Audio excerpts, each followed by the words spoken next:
Patay ang isang lalaki matapos saksakin ang kanyang pinsan sa Pandan, Catanduanes. Ginilitan at pinagbubaril naman ang isang mag-ama sa Abra. Narito ang unang balita. Wala ng buhay nang matagpuan ang mag-amang sina Alex at Richard Boreta sa gilid ng kalsada sa Likwaan Baay, Abra.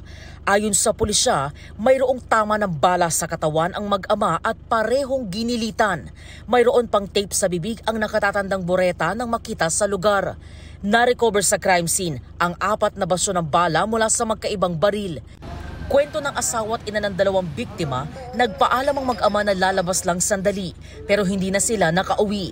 Inaalam pa ng pulisya ang motibo sa krimen at kung sino ang salarin. Patay ang isang lalaking 35 anyos matapos pagsasaksakin ng kanyang pinsan sa Pandan, Catanduanes. Base sa investigasyon, nagpapahinga sa labas ng kanyang bahay ang 53 anyos na sospek nang pumunta roon ang biktima na nakainom umano. Nagkaroon ng pagtatalo ang dalawa hanggang sa mangyari ang pananaksak. Nagtamo ang biktima ng 9 na saksak sa iba't ibang bahagi ng kanyang katawan. Sinubukan pa siyang dalhin sa ospital pero idineklarang dead on arrival. Ayon sa pulisya, matagal nang may alitan ang magpinsan.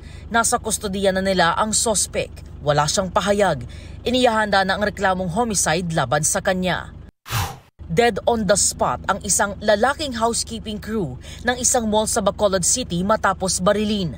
Sa pag-iimbestiga, break time daw ng biktima at nagpapahinga sa labas ng isang tindahan nang may lumapit sa kanya at barilin siya sa ulo.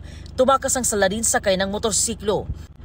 Ayon sa pulisya, posibleng may kinalaman ng pamamaril sa iba pang trabaho ng biktima na hindi muna nila idinetalye. Mayroon na raw silang lead at persons of interest. Ito ang unang balita. EJ Gomez para sa GMA Integrated News.